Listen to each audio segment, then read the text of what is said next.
Shalom semuanya, teman-teman. Terima kasih pada malam ini kita bisa ketemu lagi.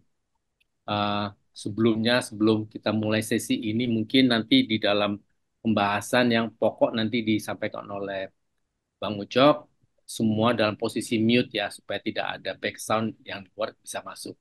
Nanti pada waktu diskusi boleh kita buka masing-masing speakernya ataupun dengan mikrofonnya. Saya rasa itu. Baik, saya rasa kita mulai dari pembacaan ini dari Zakaria 8 dari ayat 1 sampai 23. Saya akan bacakan dari ayat 1 sampai 6. Tadi selanjutnya akan dilanjutkan oleh Pak Yandoko dan juga Vera dan juga dengan Pamela. Saya bacakan dari 1 sampai 6. Keselamatan bagi Israel. Datanglah firman Tuhan semesta alam. Bunyinya, beginilah firman Tuhan semesta alam. Aku berusaha untuk Sion dengan kegiatan yang besar dan dengan kehangatan amarah yang besar. Beginilah firman Tuhan, aku akan kembali ke Sion dan akan diam di tengah-tengah Yerusalem. Yerusalem akan disebut kota setia, dan gunung Tuhan semesta alam akan disebut gunung kudus. Beginilah firman Tuhan semesta alam. Akan ada lagi kakek-kakek dan nenek-nenek duduk di jalan-jalan Yerusalem, masing-masing memegang tongkat karena lanjut usianya. Dan jalan-jalan kota itu akan penuh dengan anak-anak laki-laki dan anak perempuan yang bermain di situ. Beginilah firman Tuhan semesta alam. Kalau pada waktu itu sisa-sisa bangsa ini menganggap hal ini ajaib, hal itu ajaib. Apakah aku akan menganggapnya ajaib? Demikianlah firman Tuhan semesta alam. Lanjut Pak Yohan. Ayat 7, beginilah firman Tuhan semesta alam, sesungguhnya aku menyelamatkan umatku dari tempat terbitnya matahari sampai kepada tempat terbenamnya, dan aku akan membawa mereka pulang, supaya mereka diam di tengah-tengah Yerusalem. Maka mereka akan menjadi umatku, dan aku akan menjadi Allah mereka dalam kesetiaan dan kebenaran. Beginilah firman Tuhan semesta alam, kuatkanlah hatimu, hai orang-orang yang selama ini telah mendengar firman ini, yang diucapkan para nabi, sejak dasar rumah Tuhan semesta alam diletakkan untuk mendirikan bait suci itu. Sebab sebelum waktu itu, tidak ada rejeki bagi manusia, juga tidak ada bagi binatang. Dan karena musuh tidak ada, dan karena musuh tidak ada keamanan bagi orang yang keluar dan bagi orang yang masuk. Lagi pula, aku membuat manusia semua bertengkar. Tetapi sekarang, aku tidak lagi seperti waktu dahulu terhadap sisa-sisa bangsa ini. Demikianlah firman Tuhan semesta alam. Melainkan aku akan menabur damai sejahtera. Maka pohon anggur akan memberi buahnya, dan tanah akan memberi hasilnya, dan langit akan memberi air embunnya. Aku akan memberi semuanya itu kepada sisa-sisa bangsa ini sebagai miliknya. Dan Lanjut. kalau dahulu kamu telah menjadi kutuk di antara bangsa-bangsa, hai kaum Yehuda dan kaum Israel, maka sekarang aku akan menyelamatkan kamu, sehingga kamu menjadi berkat. Janganlah takut, kuatkanlah hatimu.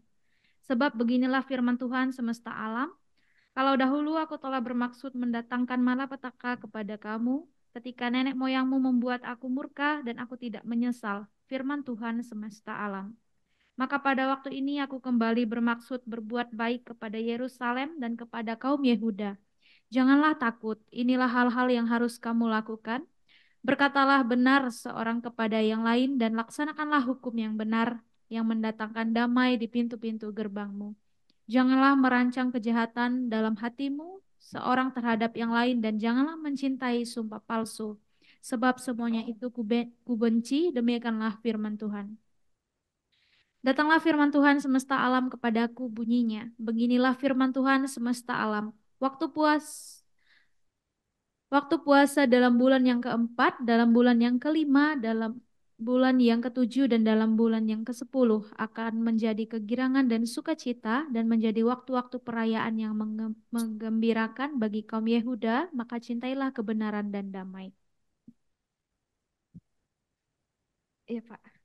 Keselamatan bagi bangsa-bangsa. Beginilah firman Tuhan semesta alam, masih akan datang lagi bangsa-bangsa dan penduduk banyak kota. Dan penduduk kota yang satu akan pergi kepada penduduk kota yang lain, mengatakan marilah kita pergi untuk melunakkan hati Tuhan dan mencari Tuhan semesta alam. kami pun akan pergi. Jadi banyak bangsa dan suku-suku bangsa yang kuat akan datang mencari Tuhan semesta alam di Yerusalem dan melunakkan hati Tuhan.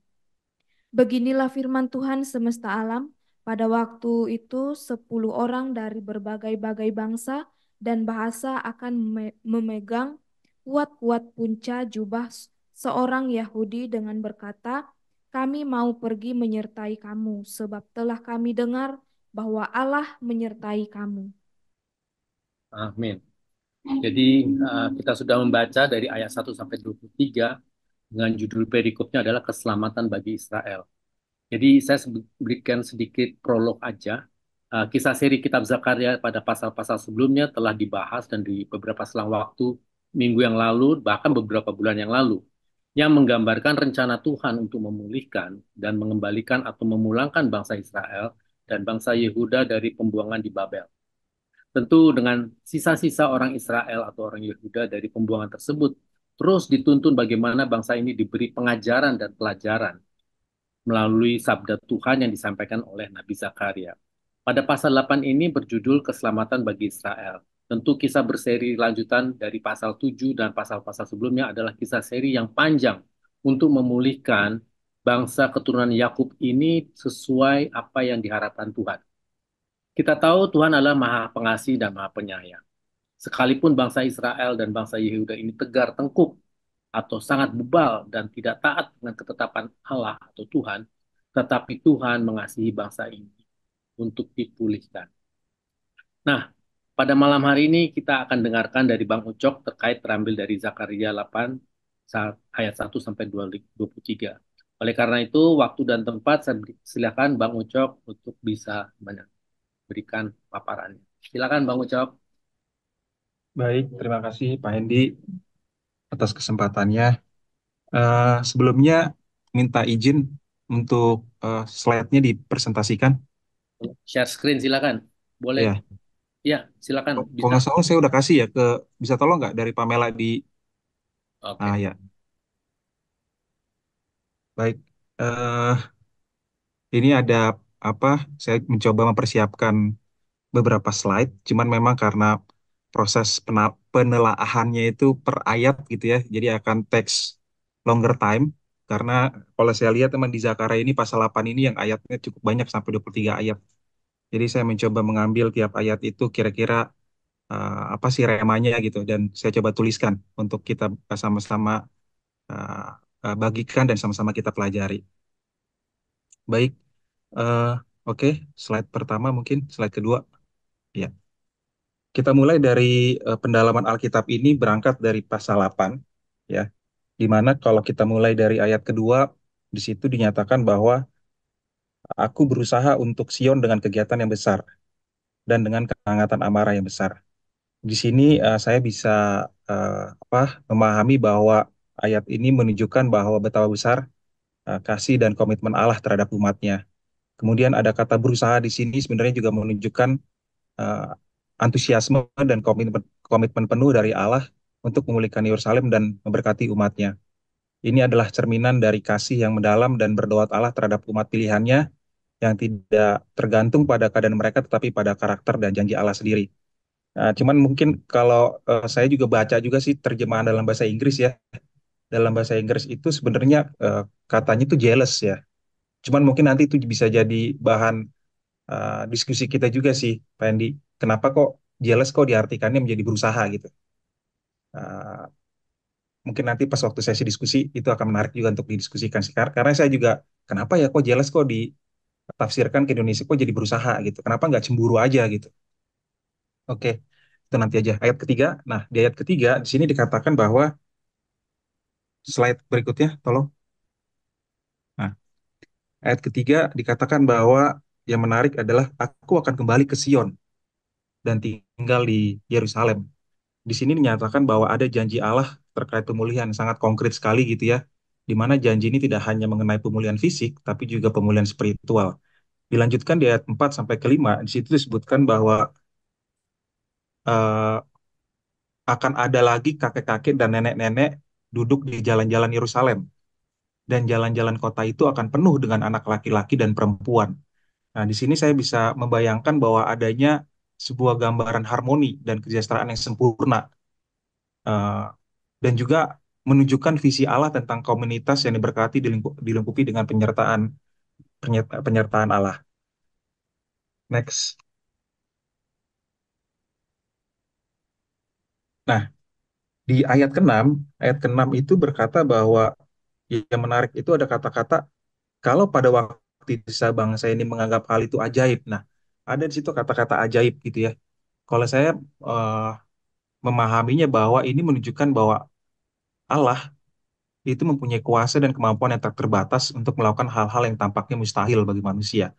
Nah, di sini juga dibilang di ayat berikutnya, beginilah firman Tuhan semesta alam, sesungguhnya aku menyelamatkan umatku dari tempat terbitnya matahari.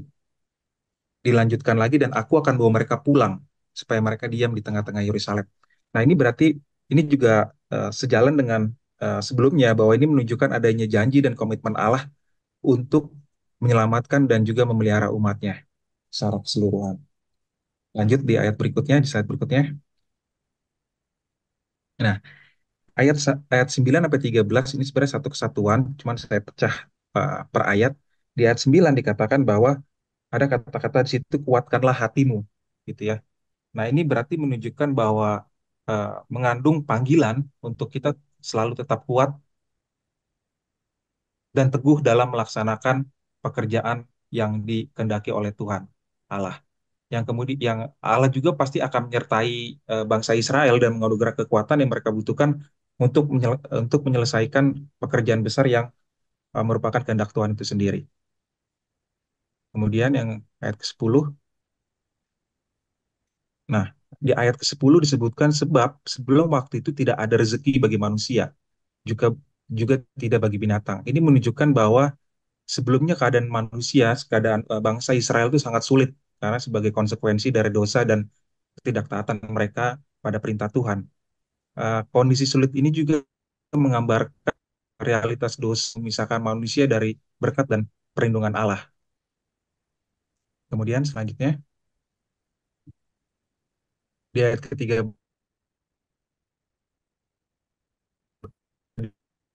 dikatakan bahwa tetapi sekarang aku tidak lagi seperti waktu dahulu terhadap sisa-sisa bangsa ini.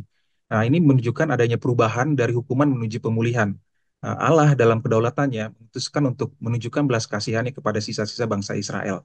Allah memilih untuk memberkati umatnya bukan karena kebaikan mereka, tetapi karena kasih karunia-Nya yang tak terbatas. Ini juga menunjukkan bahwa adanya pemulihan hubungan perjanjian antara Allah dan umatnya, di mana Allah bertindak demi namanya sendiri untuk menunjukkan kasih setianya. Kemudian slide berikutnya di ayat ke-12. Nah, di sini dibilang, melainkan aku akan menabur damai sejahtera, maka pohon anggur akan memberi buahnya. Ini menyatakan bahwa uh, janji tentang damai sejahtera dan rezeki yang berkecukupan mencerminkan janji Allah dalam perjanjiannya dengan umat Israel. Pohon anggur yang memberi buah, tanah yang menghasilkan, dan langit yang memberikan embun adalah simbol dari pemulihan dan berkat yang Allah berikan.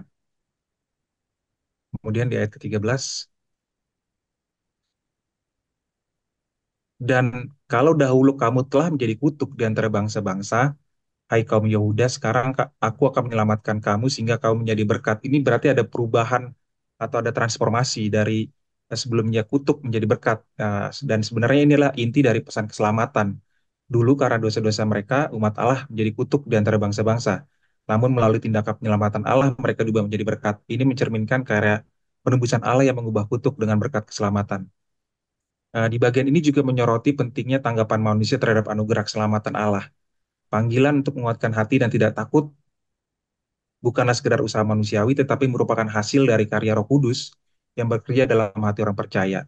Roh Kudus memberikan dorongan dan kekuatan untuk menjalankan perintah Allah dan berpartisipasi dalam rencana pemulihannya.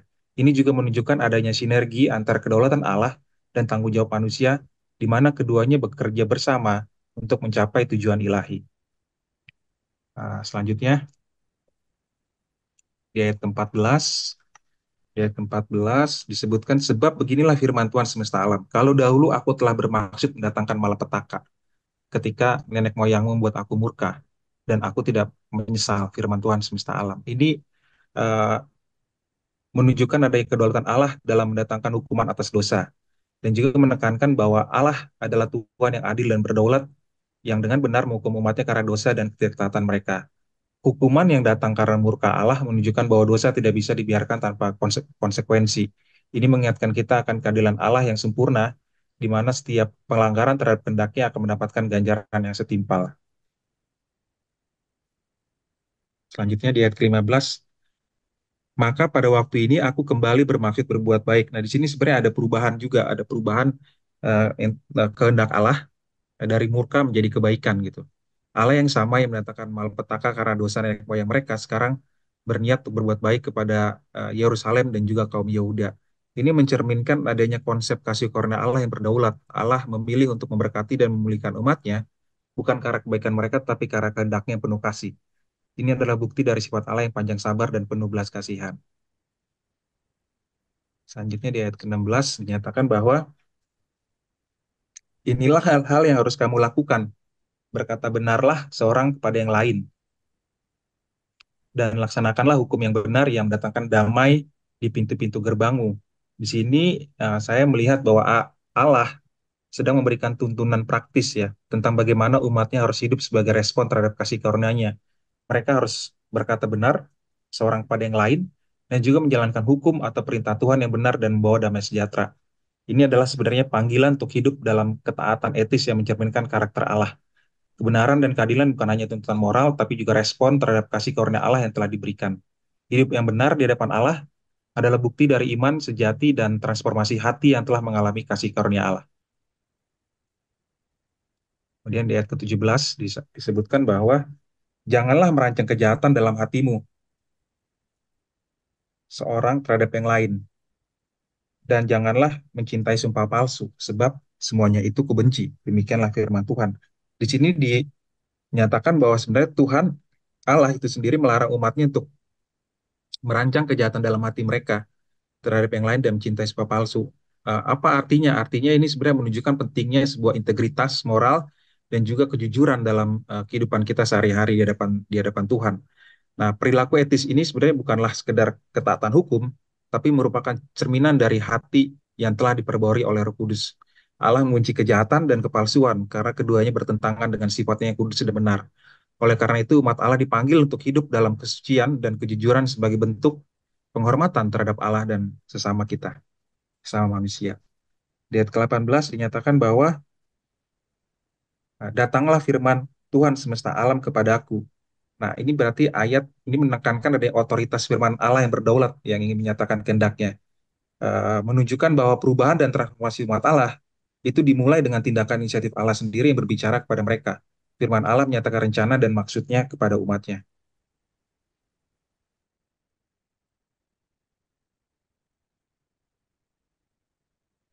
Ini bulan yang keempat, dalam bulan yang kelima, dalam bulan yang ke-10, dan dalam bulan akan menjadi kegirangan dan sukacita dan menjadi waktu-waktu perayaan yang mengembirakan bagi kaum Yehuda, maka cintailah kebenaran dan damai. Nah, sebenarnya ini juga menyatakan bahwa Allah adalah yang berdaulat atas waktu dan peristiwa, dan Dia dapat mengubah masa-masa perkabungan menjadi waktu kegirangan. Dan ini adalah manifestasi dari kasih karunia Allah yang mengubah kutub menjadi berkat. Perubahan ini bukan karena usaha manusia, tapi karena intervensi dan kasih karunia Allah yang berdaulat. Kebenaran dan damai adalah nilai-nilai yang mencerminkan karakter Allah. Mencintai kebenaran berarti hidup sesuai dengan firman Allah dan menolak ketidakadilan dan kebohongan. Mencintai damai berarti mencari rekonsiliasi dan keharmonisan dalam hubungan baik dengan Allah maupun dengan sesama manusia. Nah, di ayat 20 dinyatakan bahwa beginilah firman Tuhan semesta alam. Masih akan datang lagi bangsa-bangsa dan penduduk banyak kota. Nah, ini menyatakan adanya universalitas panggilan Injil itu sendiri. Jadi Allah yang berdaulat memanggil bukan hanya umat Israel, tapi juga bangsa-bangsa lain untuk datang kepadanya. Ini adalah bagian dari penebusan umat Allah, rencana penebusan Allah yang mencakup seluruh bangsa, seluruh dunia, di mana Injil akan diberitakan kepada segala bangsa. Kemudian di ayat berikutnya, di ayat ke-21, dinyatakan bahwa dan penduduk kota yang satu akan pergi kepada penduduk kota yang lain, mengatakan, marilah kita pergi untuk melunakkan hati Tuhan dan mencari Tuhan semesta alam. Kami pun akan pergi. Nah, di sini sebenarnya dinyatakan bahwa eh, kalau kita baca sampai ayat 22 ya, jadi banyak bangsa dan suku-suku bangsa yang kuat akan datang mencari Tuhan semesta alam di Yerusalem dan melunakkan hati Tuhan. Nah, ini sebenarnya menyatakan bahwa pencarian akan Tuhan itu adalah respon yang dihasilkan oleh anugerahnya. Manusia secara alami tidak dapat mencari Tuhan karena dosa, tetapi melalui karya Roh Kudus hati mereka dibangkitkan untuk mencari Tuhan dan berdoa kepadanya. Ini adalah bukti dari karya transformasi Allah dalam hati manusia. Dan ini juga mungkin bisa juga dilihat ya sebagai gambaran dari amanat agung ya. Matius 28 ayat 19-20 di mana murid-murid Yesus dipanggil untuk memberitakan Injil kepada segala bangsa.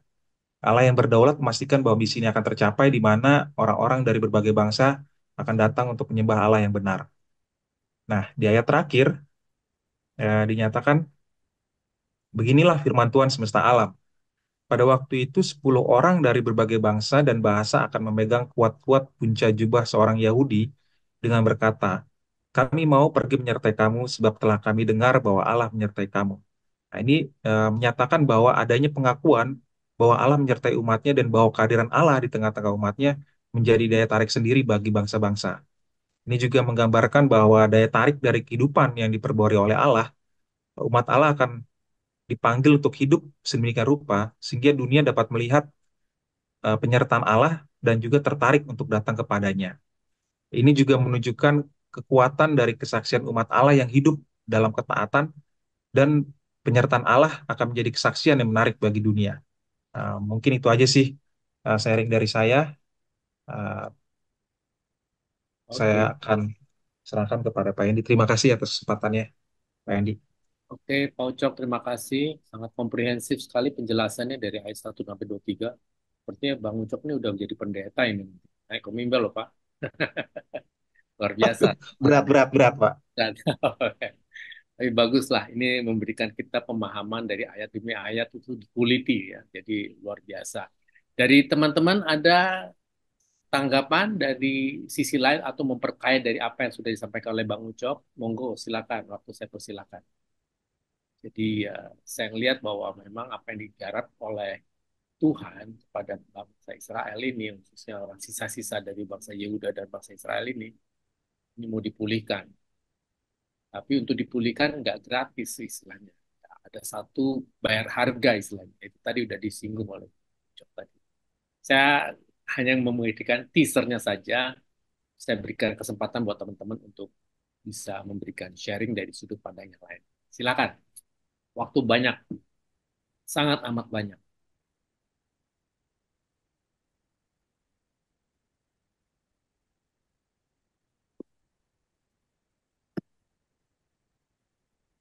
Ayo, udah panas atau belum panas? Ini siapa nih? Oh, Pak Saud Simorangkir udah ada di sini. Siap. Pak Oscar, ada Pak Oscar. Siap, Pak Hendi. Kalau Pak Hendi udah ngomong, kita nggak bisa nolak udah. Coba lah kawan. Siap, kita juga mau mendengarkan kasanah di sisi lain. Mangga, mangga. Ya, sebelum saya berkomentar, eh, kita harus mengacungkan jempol nih kepada Pak Ucok nih. Pemaparan yang sangat luar biasa dan secara detail ya. Udah dibahas tuh ayat per ayat. Semakin kaya nanti kita nih pemahamannya kan begitu. Tuh, tuh. Tapi biar lebih mantap lagi Pak Ucok harus ini nih, harus belajar teologi ya kan gitu lebih mantap lagi. Karena kelihatannya cocok tuh untuk menyampaikan kebenaran firman Tuhan. Apa? Biar lebih mantap. Nah, Ya, terima kasih Pak Oscar atas dorongannya. itu jadi nanti lebih sempurna lagi, Pak.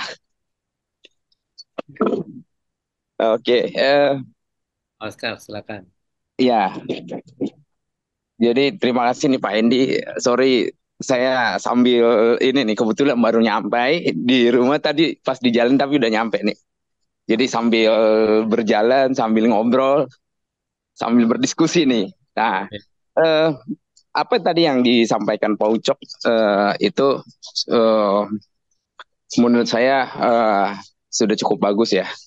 Eh, bahwa ini bicara tentang Nabi Zakaria ya. Zakaria kan seorang nabi ya. Nabi yang mendapat anugerah untuk boleh menyampaikan kabar baik tentang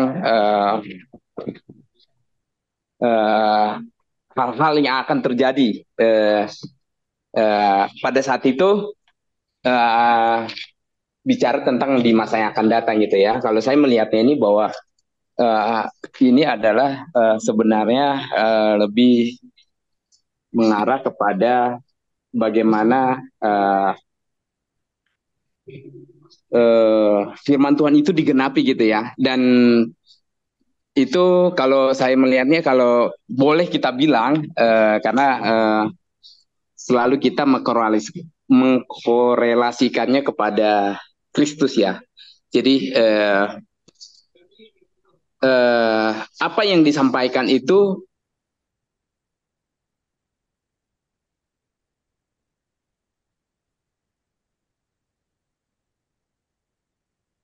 Pak, mute ya.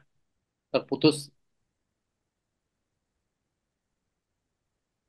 signalnya, terputus ya Pak. Tuhan itu begitu besar sehingga menunjukkannya kepada bangsa Israel bahwa Allah akan memberkati kita, Allah akan menolong kita di dalam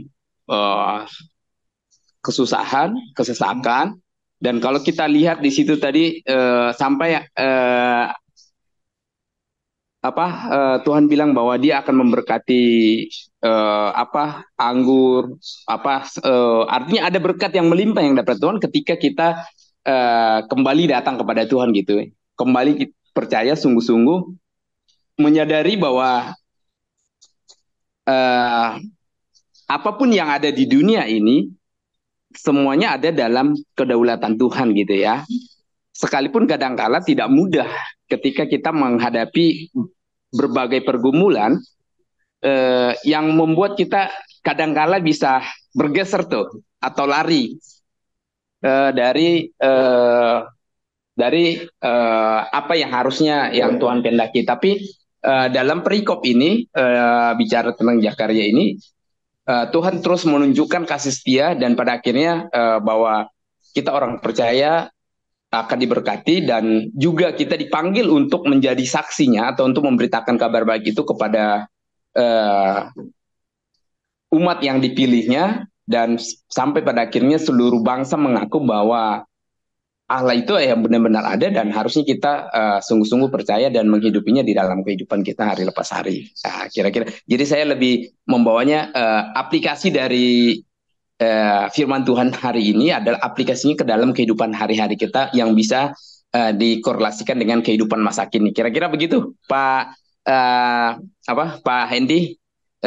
Mungkin yang lain bisa menambahkan. Terima kasih. Terima kasih Pak Oscar. Jadi apa yang disampaikan tadi ya, Tuhan sudah berfirman lah kepada umatnya. Memang banyak hal-hal yang pengajaran Tuhan itu membuat orang Israel harusnya sadar gitu ya, pengajarannya itu. Memang kalau kita baca, terkadang bahasanya bahasa puitis atau bahasa yang sifatnya sangat itu apatnya ilustratif lah. Sehingga ini perlu juga dipahami oleh teman-teman bagaimana caranya menafsirkan dari apa yang disampaikan itu. Mungkin dari teman-teman lain apa? Bu Lumangga ada? Bu Lumangga biasanya punya dari perspektif lain nih Bu Lumangga, silakan.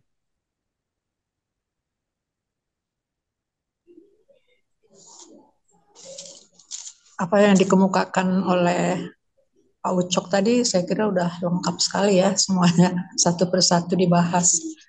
Barangkali kalau dari saya, barangkali saya coba semua pasal, semua ayat yang sudah dibahas satu persatu oleh Ucok secara bagus, saya coba satukan jadi satu cerita. Nanti barangkali Pak Selamat bisa melihatnya. Pasal 8 ini sebetulnya adalah masih sambungan dari pasal 7. Kalau pasal 7 menekankannya pada hubungan sesama manusia, jadi bagaimana seharusnya umat Israel bersikap antara sesamanya supaya Tuhan mau kembali kepada mereka. Kalau di pasal 8 ini lebih menekankan hubungan dengan Allah. Bagaimana harus bersikap dengan Allah supaya Allah mau kembali kepada umat Israel. Karena inti dari kitab Zakaria adalah kembalilah padaku, maka aku akan kembali kepadamu. Kembalilah padaku itu syaratnya hanya dua sebetulnya. Itu sebetulnya adalah hukum yang pertama. Kasihilah Tuhan Allahmu dengan segenap hatimu, dengan segenap jiwamu. Dan yang kedua, kasihilah sesamamu manusia. Jadi kasihilah sesamamu manusia sudah ditekankan di pasal 7, walaupun di pasal 8 ini masih diulang. Di ayat berapa itu? Bagaimana harus bersikap kepada sesama. Tadi sudah dibicarakan ya. Nah kalau di sini, di pasal 8 ini, Nabi Zakaria itu menggambarkan gambaran kota Yerusalem apabila Allah ada beserta mereka. Ya. Dia gambarkan Allah akan kembali ke Sion, tinggal di tengah-tengah Yerusalem, disebut sebagai kota setia. Kota setia adalah kota di mana umatnya setia kepada Allah, maka Allah akan berdiam dalam kota tersebut. Dan Gunung Kudus. Dan di sini Nabi Zakaria menggambarkan gambaran kota di mana Allah berdiam di dalamnya. Yaitu orang tua akan banyak berkumpul, ngobrol bersama-sama, anak-anak bermain-main. Semuanya itu menunjukkan suatu keadaan yang harmonis, yang sama sekali kontras dengan keadaan mereka pada saat itu. Saat itu orang tua dan anak-anak hampir tidak ada di Yerusalem karena tidak ada yang ikut kembali dari Babel karena perjalanan sangat jauh dan sangat sulit. Jadi hampir tidak ada. Selain itu dibayangkan juga bahwa tanaman nanti akan tumbuh, buah anggur akan tumbuh. Pokoknya gambaran kotanya itu sedemikian indahnya yang dibayangkan, yang dikhotbahkan oleh Nabi Zakaria. Sampai ada tadi pertanyaan, apakah aku menganggap itu ajaib? Tadi ya. Tapi di tangan Tuhan tidak ada yang mustahil. Harusnya mereka tahu itu, karena itu bisa dibaca di, kalau nggak salah di Lukas sama di bagi Tuhan tidak ada yang mustahil, di Kejadian 18 ayat 14, kemudian Lukas 1 ayat 37. Jadi kalau iman mereka kuat, imannya kuat pada Tuhan, mereka percaya hal seperti itu akan terjadi. Ini yang digambarkan oleh Nabi Zakaria kepada umat Israel pada waktu itu. Gambaran ini dia gambarkan sedemikian rupa dan juga nanti dikatakan di ayat-ayat berikutnya bahwa kalau mereka hidupnya seperti yang diinginkan oleh Tuhan Allah, maka perjanjian Tuhan Allah yang dulu akan dipulihkan. Mereka akan menjadi umatnya dan aku akan menjadi Allah mereka. Itu janji yang indah sebetulnya buat mereka, tapi kuncinya adalah tergantung apakah mereka mau beriman yang kuat kepada Tuhan Allah. Itu yang sebetulnya inti yang apa yang dinyatakan oleh Nabi Zakaria di pasal 8 ini. Jadi bagaimana hubungan mereka dengan Allah. Perbaikilah hubungan dengan Allah. Walaupun sebetulnya di ayat 16-17 diulangi lagi permintaan di pasal 7 bagaimana hubungan dengan sesama manusia harus mereka lakukan.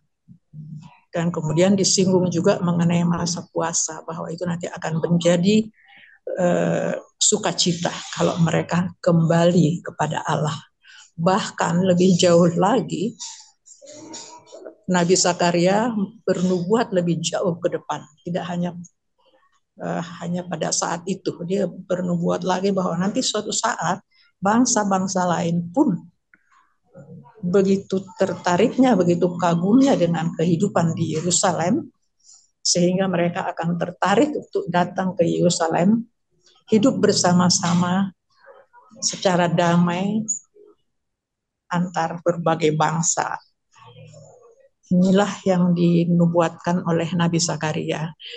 Di samping menguatkan mereka untuk kembali kepada Allah, juga gambaran kota kudus yang digambarkan oleh Nabi Zakaria ini juga, kalau mereka memang beriman dan percaya, tidak menganggap itu sesuatu yang ajaib, sesuatu yang mustahil, itu akan menguatkan mereka untuk kembali dengan semangat membangun bait suci lagi. Karena adanya bait suci di kota Yerusalem itu merupakan simbol kehadiran Allah.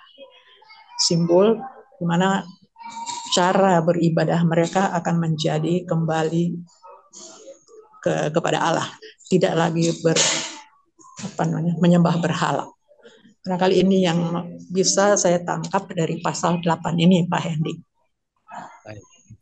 Baik Bu Lumangga, terima kasih. Jadi apa yang Bu Lumangga sampaikan jadi sepertinya memang ajakan untuk memulihkan bangsa Israel yang memiliki lifestyle atau gaya hidup sesuai dengan apa yang Tuhan mau.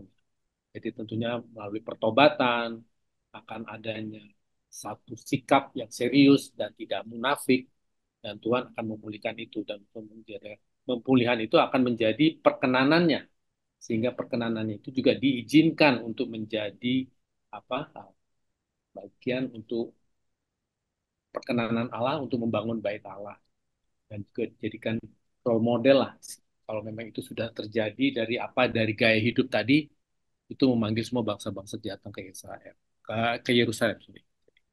Terima kasih Bu Lumangga. Itu gambaran dari yang disampaikan oleh Bu Lumangga. Tentu dari teman-teman ada lagi perspektif yang mau disampaikan, silakan. Saya tidak bermaksud untuk sebut nama-nama. Kalau teman-teman ada yang rasanya ingin mau menyampaikan, monggo silakan. Saya berikan waktunya. Masih banyak nih waktunya.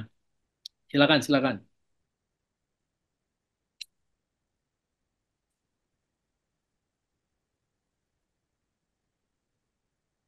Kalau tidak ada, nanti saya mengajukan pertanyaan. Nanti di pertanyaan mungkin ada teman-teman yang bisa menjawab. Kalau ada yang tidak bisa menjawab, nanti Pak Selamat lah yang bisa memberikan jawaban, atau mungkin Pak Galen juga bisa memberi jawaban dari apa yang kita diskusikan ini.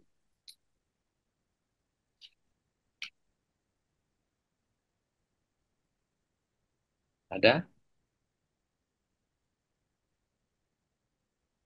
Saya lempar bola baru ya, dari apa yang tadi kita diskusikan. Saya tertarik di dalam ayat 19 ya, di situ dikatakan waktu puasa. Apakah waktu puasa itu yang dimaksud sama nggak seperti waktu puasanya orang yang beragama Islam? Ya, ini menjadi satu pemikiran buat kita.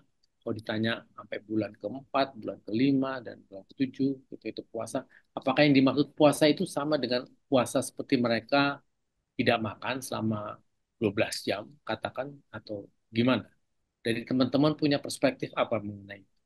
Saya memberikan pertanyaan ini agak sedikit nyeleneh, cuman pengen tahu aja. Saya pun juga nggak tahu jawabannya persis apa. Silakan loh teman-teman. Kalau mungkin nanti tidak apa menjawab dari apa yang punya pertanyaan, kembali lagi ke tempat konteks yang tadi Pak Ucok sampaikan, monggo silakan, apa-apa. Saya hanya titip aja, itu ada satu buah pikiran yang nyeleneh di pikiran saya atas dari pembacaan ayat tadi. Pak Hendy, Silakan. Ya, mari Bu. Ya Bu, ngomong nggak, silakan. Kalau mengenai puasa di sini, umumnya puasa-puasa yang disebutkan di sini ini adalah untuk memperingati peristiwa tragis yang dialami oleh bangsa Israel. Jadi kalau puasa di orang sebelah saya nggak mengerti, Pak. Oke. Artinya puasa itu maksudnya saya juga pertanyakan adalah konkretnya apa, Bu? Apakah puasa itu pengertiannya dia ya entah apa istilahnya istilah mutih kalau orang Jawa bilang, saya nggak tahu aplikasinya bagaimana yang dimaksud puasa, Bu. Mungkin Ibu bisa menjelaskan, saya juga Aplikasinya persis saya nggak tahu, tapi sering-sering kalau saya baca Alkitab mereka tuh taruh abu di kepalanya, pokoknya memperlihatkan kesusahan gitu, oke. susah. Prihatin lah ya, istilahnya tirakat kalau orang orang apa orang kita yang istilahnya gitu. Oke, oke. Mungkin nanti teman-teman ada yang mau melengkapi, silakan. Ini ada Bang Saud bin Melkisedek, siap loh nanti. Sampaikan, Pak.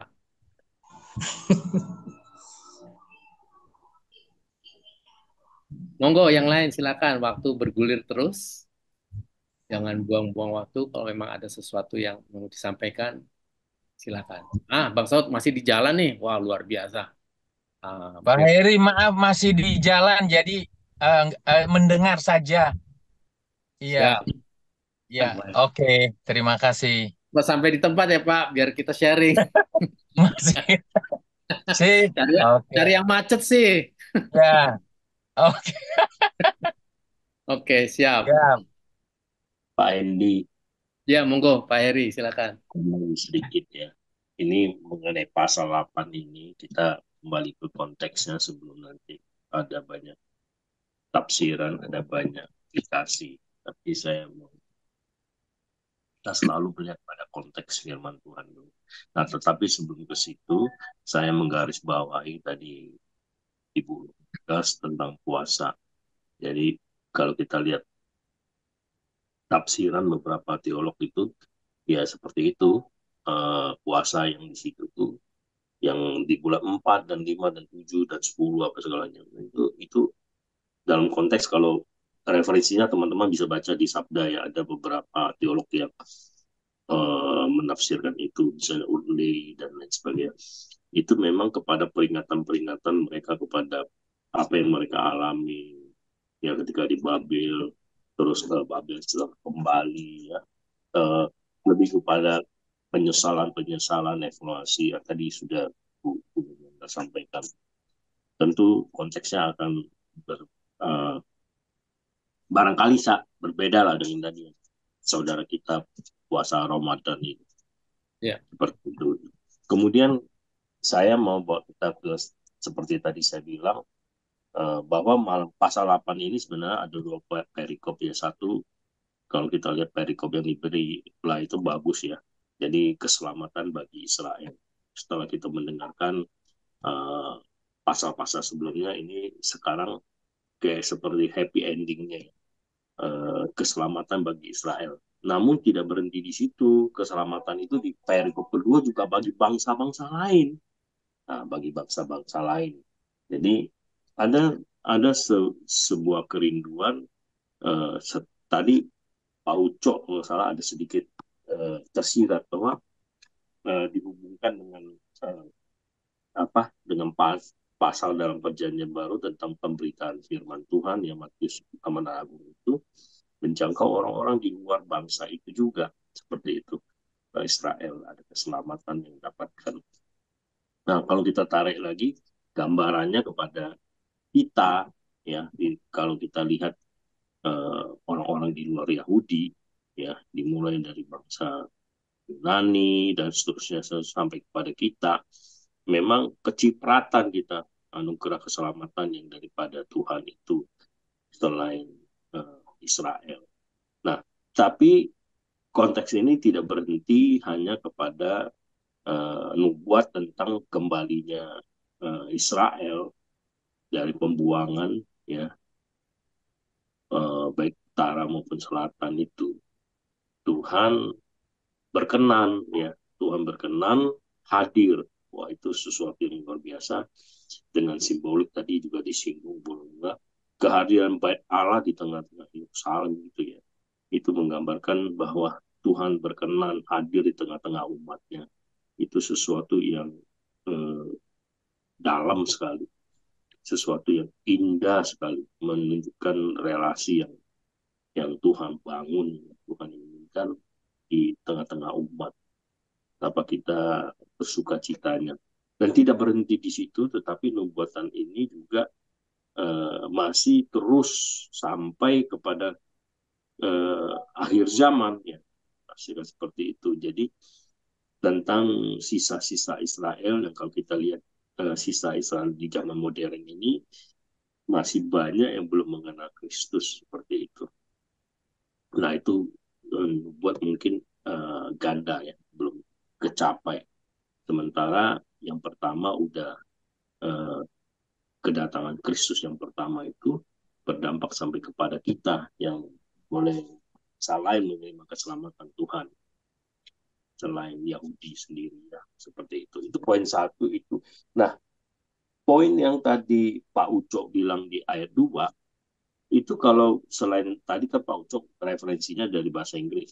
Kalau kita melihat di terjemahan AYT, Alkitab yang terbuka, ya, itu memang kata cemburu itu yang dipakai di situ.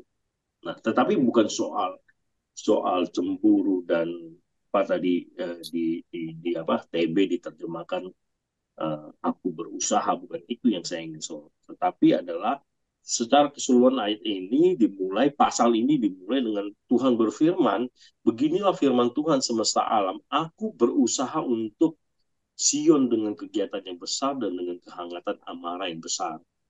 Nah ini sesuatu yang saya sendiri sampai saat ini menjadi pergumulan saya, apa maksudnya ini? Seperti itu ya. Kalau kita lihat tafsiran yang coba saya bacakan ya untuk kita yang di apa di AYT, AYT, Alkitab yang terbuka. Inilah firman Tuhan semesta alam, aku cemburu karena Sion dengan kecemburuan yang besar. Aku cemburu kepadanya dengan amarah yang besar. Nah, kalau kita lihat pembukaan ayat ini dengan isi ke dalamnya, ada sesuatu yang bertolak belakang sepertinya begitu. Karena isi di dalamnya adalah kegembiraan, tetapi di awal ada kecemburuan dengan marah yang besar, kan seperti itu. Ada sebuah kontradiksi sepertinya di situ. Kemarahan Tuhan ditunjukkan di ayat awal, tetapi isi ke dalamnya adalah bagaimana Tuhan menciptakan, Tuhan menghadirkan kehadiran dirinya yang membawa kedamaian, sejahtera, keharmonisan di dalam umat itu, di sebuah kota yang indah itu, di Yerusalem itu ya. Yang dulu hilang sekarang kembali.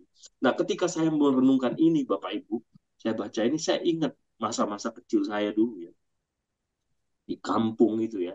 Saya ingat bagaimana orang tua-tua, nenek-nenek, kakek-kakek, karena di kampung namanya tidak ada hiburan, mereka itu kebiasaan sore-sore itu duduk ngobrol, terus mereka bicarakan nostalgia, hal-hal yang mungkin ada yang perantauan kembali ke situ, dan mereka bercerita hal-hal yang indah.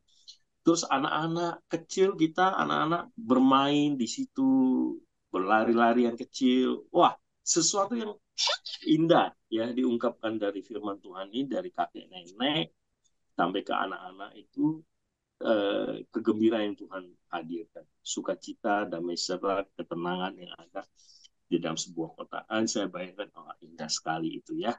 Itu semua karena bukan siapa-siapa, karena semua kita tidak benar dalam konteks ini pun. Kalau kita lihat ada satu ayat ini indah sekali, bagi saya ini penting sekali sorotannya di ayat 11 kalau nggak salah tadi ya. Coba saya lihat. Namun sekarang aku tidak akan memperlakukan sisa-sisa umat ini seperti pada hari-hari sebelumnya, firman Tuhan semesta alam. Oh, bukan ini ya.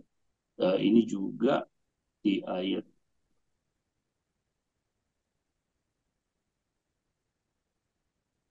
iya, ada satu ayat tadi saya baca ya.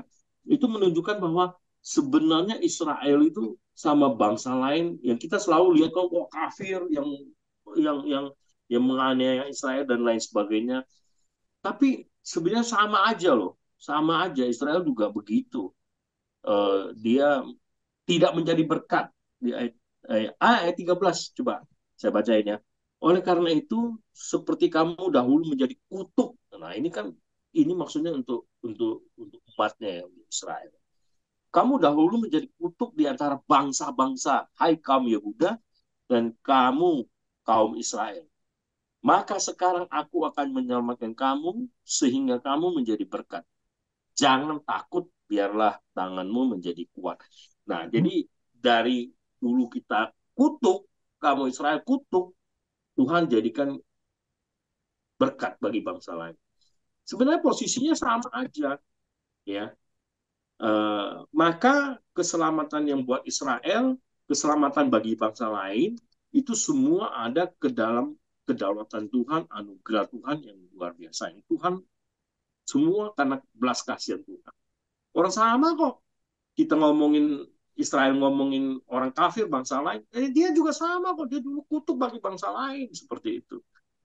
Jadi ini sesuatu mengungkapkan hal ini menyentuh sekali bagi saya bahwa ya kita ini sama aja semuanya. Kita nggak ada yang benar di hadapan Tuhan. Semua semata-mata karena eh, anugerah yang begitu besar Tuhan, kasih Tuhan yang begitu besar dalam konteks ini dalam kehidupan kita sekarang ini. Nah, oleh sebab itulah makanya eh, ini jangan menjadi kesombongan, ini jangan menjadi membuat kita eksklusif malah ya, tetapi boleh keluar menceritakan, memberitakan bagaimana kehebatan kasih Tuhan itu pada setiap orang yang dia mengasihi, dia akan berikan seperti itu.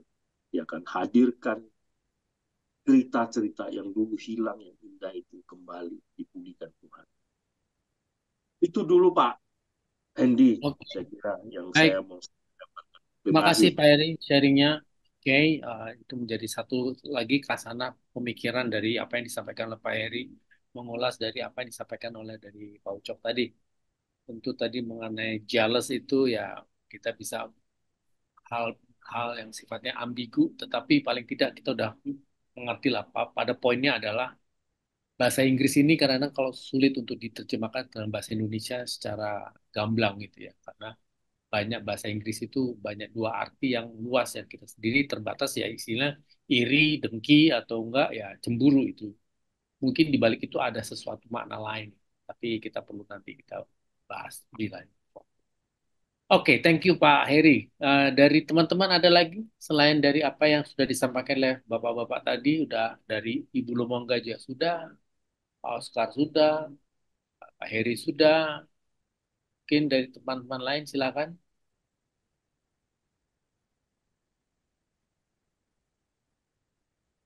Udah dapat ya benang merahnya ya. Jadi ini apa yang didiskusikan ini dari ayat 1 sampai 23 itu ya betapa konsistensinya Tuhan. Kalau udah marah ya pasti juga di balik marah ada sayangnya juga. Cuman dasar orang Israel tegar tengkuk kasih sayang pun juga kadang-kadang yang lambat banget responnya gitu. Ya nggak beda jauh lah sama kita kita sebagai orang Kristen kadang-kadang juga beginian gitu ya. Potret ini menggambarkan juga sebetulnya mencerminkan dengan pergumulan kita sehari-hari di dalam keimanan kita. Saya rasa itu juga kita bisa ambil petik dari kisah di Zakaria pasal 8 ayat 1 sampai 23 ini. Khususnya apalagi untuk persiapan keselamatan bagi Israel. Berarti ini udah deket-deket untuk membangun bait Allah nih. Oke, saya gambarkan seperti itu. Masih ada waktu kurang lebih 10 menit. Nah, ini bentar lagi 10 menit masuk ke Pak Selamat nih porsinya sebentar. Ada 10 menit, monggo silakan mau dipakai 10 menit ada tanggapan ataupun perspektif dari sisi lain silakan.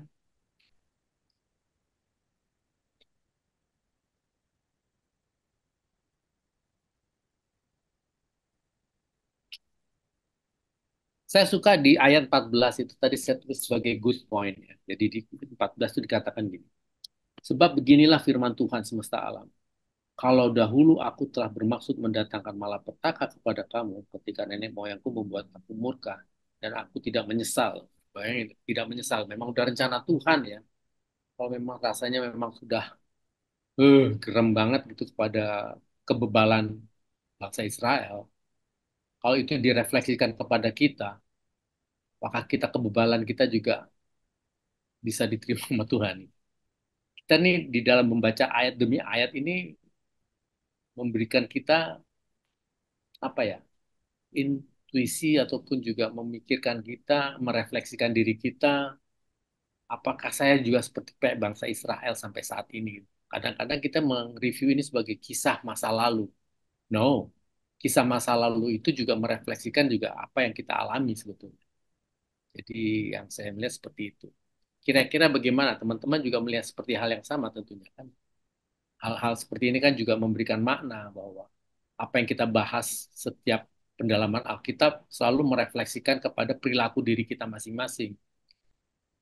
What do we get dari apa yang bisa kita lihat dari gambaran ini? So, itulah yang saya bisa sharing dari sisi saya. Mari, ada lagi waktu bergulir, tinggal 12 menit. Lumayan ada 2 orang nih kalau 6 menit ya. Ada 2 orang bisa sharing.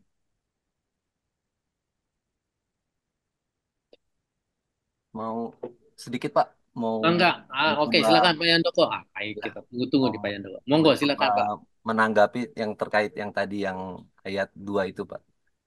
Oke. Ya, kalau di yang terjemahan lain di bahasa Indonesia tadi yang disebutkan Pak Eri kan, inilah firman Tuhan semesta alam, aku cemburu karena Sion dengan kecemburuan yang besar. Dan habis itu lanjutkan lagi, aku cemburu kepadanya dengan marah yang besar. Berarti cemburu dan sekaligus marah. Jadi kalau misalnya kita, eh, kalau misalnya diartikan, bisa memang soal diartikan Tuhan tuh cemburu sama Sion. Berarti Tuhan cemburu sama siapa? Sama orang lain kah? Atau gimana kah? Tapi mungkin kalau di sini mungkin artinya bahwasanya Tuhan itu, eh, kalau saya berpikir Tuhan itu menganggap Sion, menganggap Israel, menganggap umatnya, menganggap kita yang umatnya ini adalah, kan disebut kita adalah mempelainya Kristus ya, mempelainya Tuhan. Berarti dia dia cemburu dan marah kalau kita itu tidak eh, tidak melekat padanya, tidak seperti yang dia inginkan, tidak apa namanya, tidak menjadi mempelai yang baik, tidak menjadi umat yang baik. Mungkin di situ arti cemburunya. Jadi dia marah kalau kita itu dalam posisi tersesat. Mungkin ada orang yang menyesatkan kita, ada orang yang menyesatkan umatnya, ada orang yang mengutuk Israel, dan Tuhan akan membalaskan itu. Mungkin itu sih mungkin. Makanya disebutkan setelah itu kan baru aku akan kembali kepada Sion, Tuhan akan memulihkan Sion, Tuhan akan memulihkan umatnya, dan begitu banyak janji-janji pemulihan di situ tadi disebutkan kalau kita bisa menjadi mempelainya yang baik gitu. Mungkin di situ mungkin jadi arti cemburu itu di situ. Mungkin itu yang saya tambahkan sedikit, Pak. Terima kasih, Pak. Oke, thank you Pak Yandoko. Memang demikian. Jadi saya juga melihat seperti itu tadi. Tapi kan kita juga mau tahu bahwa apakah yang dimaksud seperti itu. Tapi saya bersyukur tadi Pak Yandoko sudah sampaikan itu. Jadi memang benar. Artinya kalau saya melihat ke, menitik beratkan cemburu itu seperti ya kayak seperti kalau kita pacaran. Rupanya pacar kita rupanya wah dia kok ngomong sama cowok lain gitu ya umpamanya gitu ya. Rasanya jangan sama dia dong, sama saya dong gitu. Sama aja seperti itu juga dikatakan seperti itu. Kenapa kau cemburu membuat sesuatu kesalahan? Sebetulnya kau seharusnya kepadaku gitu. Jadi itu ya. Jadi penekanannya benar. Jadi saya rasa pengertian cemburu itu seperti itulah kira-kira. Thank you Pak Yandoko. Thank you, thank you. Makasih, Pak. Masih ada waktu, Pak Endi. Sedikit. Masih ada 4 menit. Mangga, pas tuh 4 menit. Silakan. Oke. Tadi saya mau menanggapi pertanyaan Pak Hendi tentang puasa. Tadi apakah puasa itu sama seperti yang agama Islam lakukan gitu ya? Saya baca dulu Imamat 23 ayat 14. Sampai pada hari itu juga janganlah kamu makan roti atau berti gandum atau gandum baru sampai kamu telah membawa persembahan Allahmu. Itulah suatu ketetapan untuk selama-lamanya bagi kamu turun-temurun di segala tempat kediamanmu. Lalu di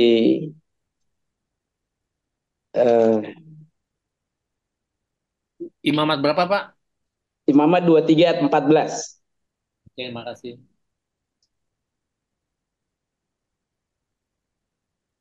Lalu di Bilangan 29 ayat 7. Pada hari yang ke-10 bulan yang ke-7 itu haruslah kamu mengadakan pertemuan yang kudus dan merendahkan dirimu dengan berpuasa, maka tidak boleh kamu melakukan sesuatu pekerjaan.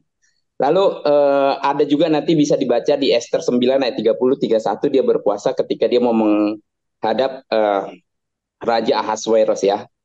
Lalu saya mau garis bawahi sebenarnya di Zakaria pun ada. Zakaria ini tentang ibadah puasa yang baik. Lalu Zakaria 7 ayat, saya mau ayat ke-9-nya aja. Beginilah firman Tuhan semesta alam, laksanakanlah hukum yang benar dan tunjukkanlah kesetiaan dan kasih sayang kepada masing-masing. Nah, kalau puasanya orang Israel ataupun orang percaya, orang Kristen adalah dia melakukan puasa untuk mencari kebenaran, Pak. Supaya mereka tahu apa yang harus mereka lakukan dengan bersandar kepada Tuhan, dengan meminta hikmat dan pertolongan dari Tuhan. Tapi kalau agama Islam saya nggak tahu, Pak. Menurut saya beda. Itu aja, Pak. Terima kasih. Baik, makasih Pak Oscar. Saya melihat ada benang merahnya ya. Apakah itu bermirip dengan menundukkan kedagingan, supaya betul-betul fokus kepada roh. Artinya ya, kalau di agama seberang itu kan selalu berupaya untuk melakukan sesuatu untuk bisa menundukkan emosi lah, istilahnya kayak gitu ya. Itu pengertian yang sangat standar loh. Tapi kita nggak membahas lebih detail masalah itu. Tapi paling tidak saya merasa ada benang merahnya tadi yang disampaikan Pak Oscar. Jadi ya memang seperti tidak memakan roti itu sesuatu yang betul-betul nafsu kedagingan kita betul-betul dikurangi, harus dipatahkan supaya betul-betul kusuk lah istilahnya pada yang maha kuasa. Gitu ya. Paling tidak itu, paling tidak. Oke, saya coba untuk melihat seperti itu. Ya kalau nanti kira-kira ada sanggahan ya, nanti kita bisa di lain waktu. Oke, waktu sudah menunjukkan 20:14 atau 15, ini saya bisa serahkan ke Pak Slamet. Pak Slamet, udah on standby Pak? Ada online? Pak Slamet? Baik, Pak. Baik. Oke, Pak Slamet, saya ada waktu kira-kira sampai jam 20.50 atau 20.55, Pak. Silakan. Silakan, Pak Baik. Slamet. Izin share screen ya, Bapak Ibu. Ya.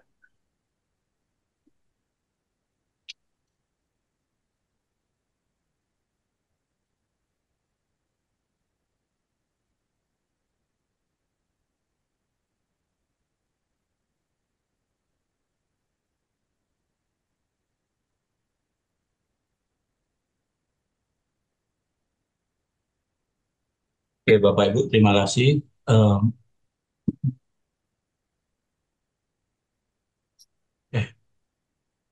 Sebentar.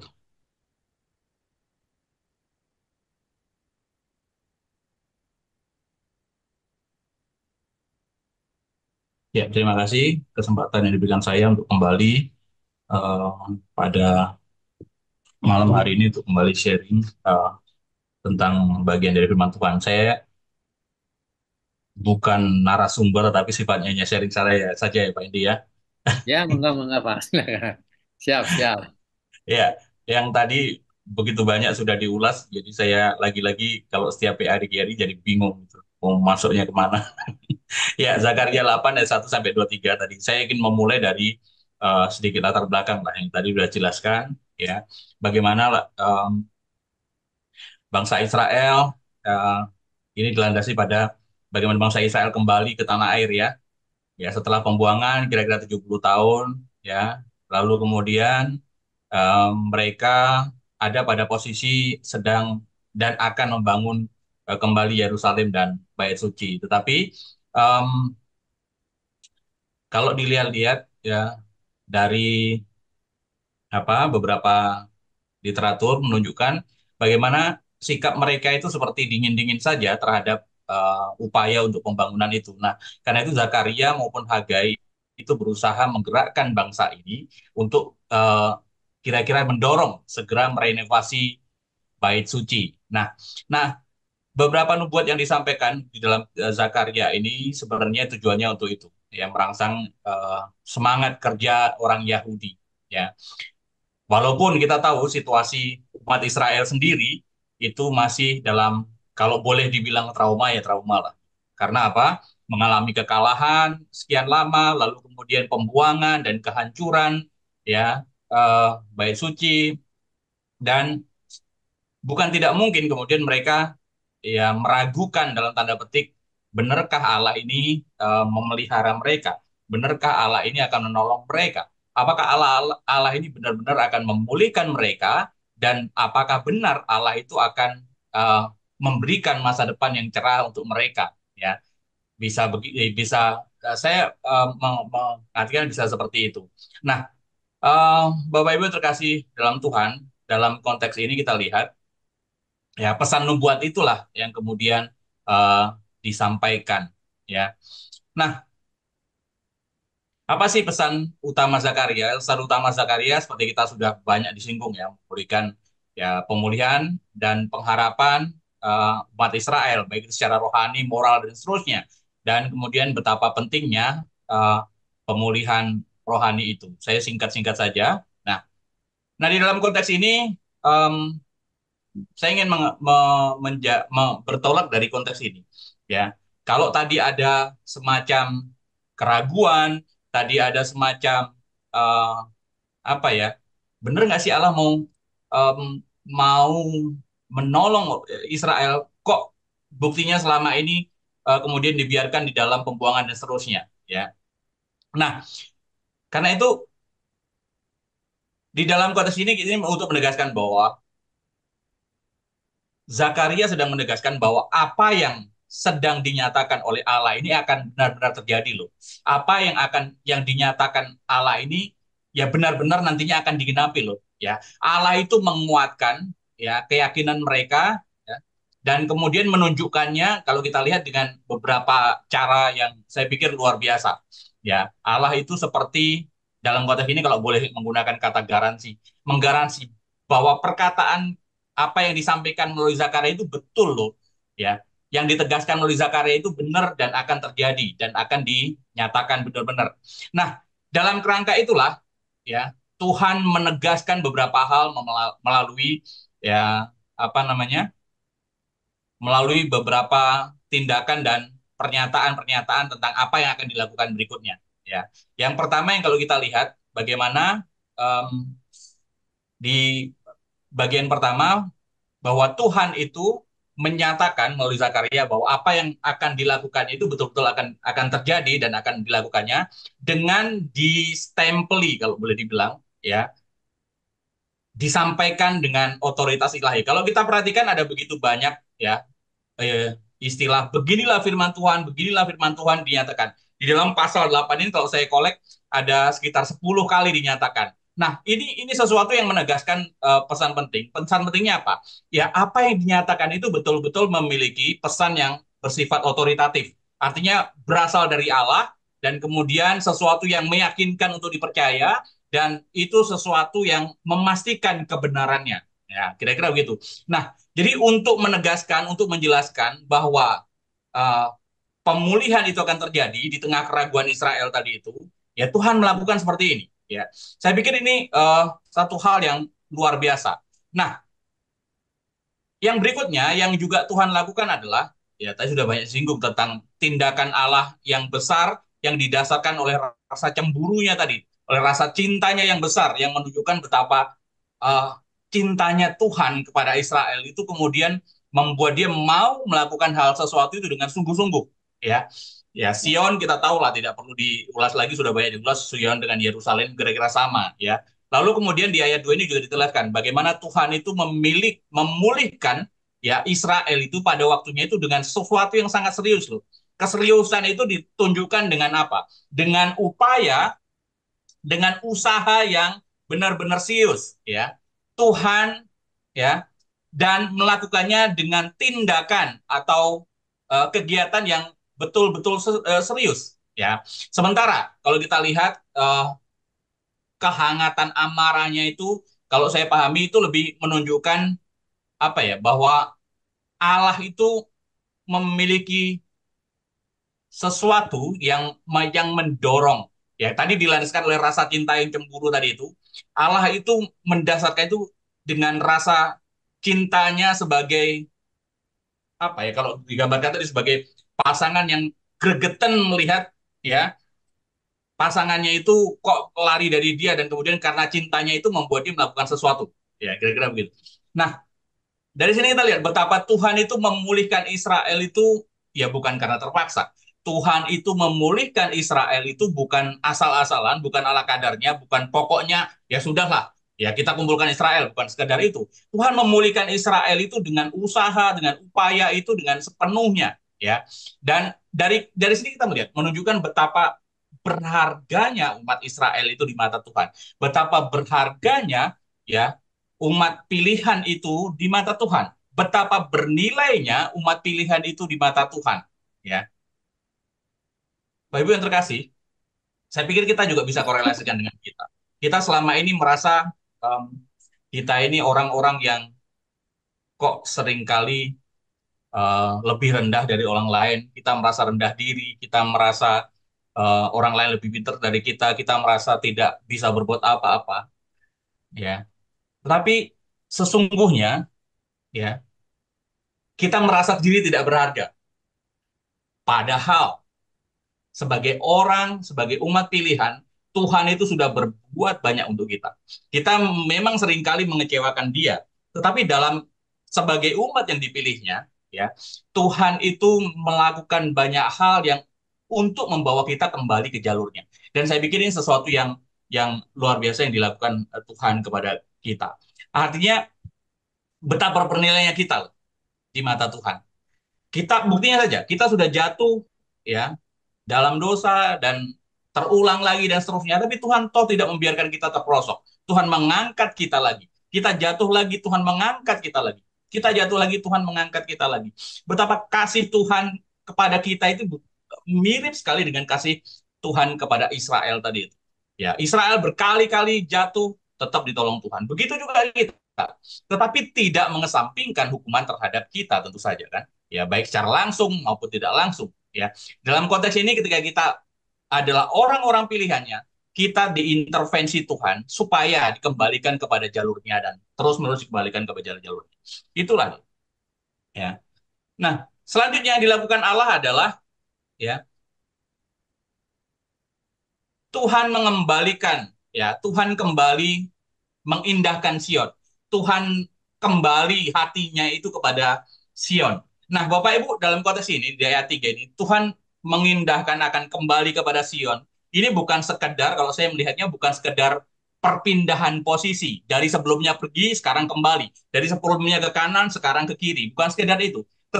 Bukan pula juga bicara tentang perpindahan secara fisik. Misalnya Allah, seorang ayah yang kemudian pergi ke tempat kerja, lalu kemudian pulang ke rumahnya setelah sekian lama dan seterusnya. Bukan sekedar itu, ya. Tetapi bicara tentang kembalinya ke Sion, saya melihat ini adalah sebuah jaminan berkat yang diberikan Tuhan kepada umat Allah, ya. Dengan keberadaan Tuhan di sana, maka ada jaminan pemeliharaan Tuhan di sana. Dengan keberadaan Tuhan kembali kepada Sion, ada jaminan berkat di sana. Dengan kembalinya Tuhan kepada Sion, ada jaminan keamanan di sana. Ada jaminan kasih kuasanya dan seterusnya. Memberikan jaminan penyertaan di sana. Ya, dengan berdiamnya Allah di sana, maka jaminan berkat itu luar biasa didapatkan.